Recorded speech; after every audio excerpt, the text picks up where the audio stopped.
tayong mangga ngayon. Ito, binili ng aming manager. Thank you for Said. Ayan. Ito po yung mangga ng UAE. Sa UAE ba ito galing? Hinog-hinog naman ang binili niya. Balatan natin. Ay, tapos, ito lang ang aking uulamin. Masarap sana to guys kung maniba. Ay, maniba naman siya. Masarap sana ko itong hilaw. Ayan, balatan na po natin yung mangga. Tapos, may bagoong ako dito. Yung dala ni Kuya Jun. Ayan. Tapusin na natin to. Mga sim kayo dyan guys, mga sim kayo. Sarap.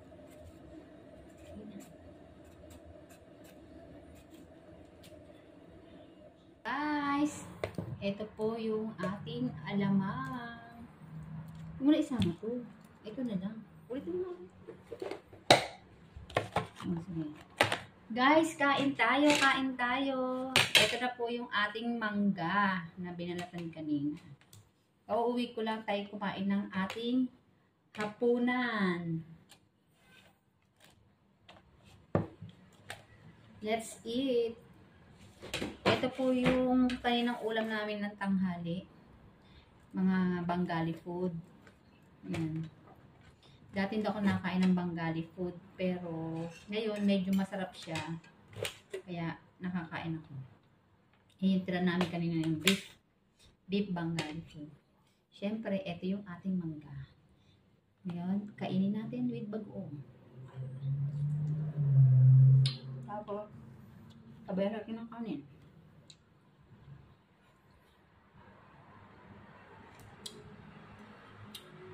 Tara guys, kain tayo. Masarap din yung Bengali food.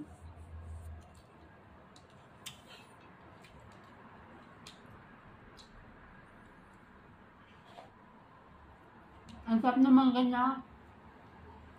Kaya kain tayo mangga.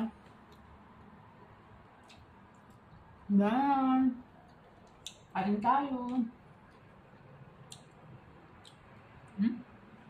Guys, may kwento ko sa inyo. May isa akong kaibigan, kilala ko. Ewan ko ba, ang OA niya, no?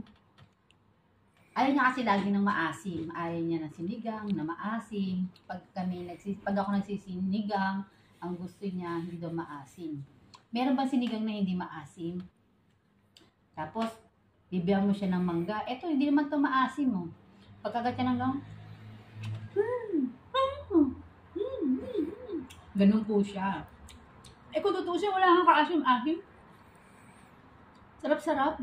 OA talaga yun. Yung kaibigan ko na yun.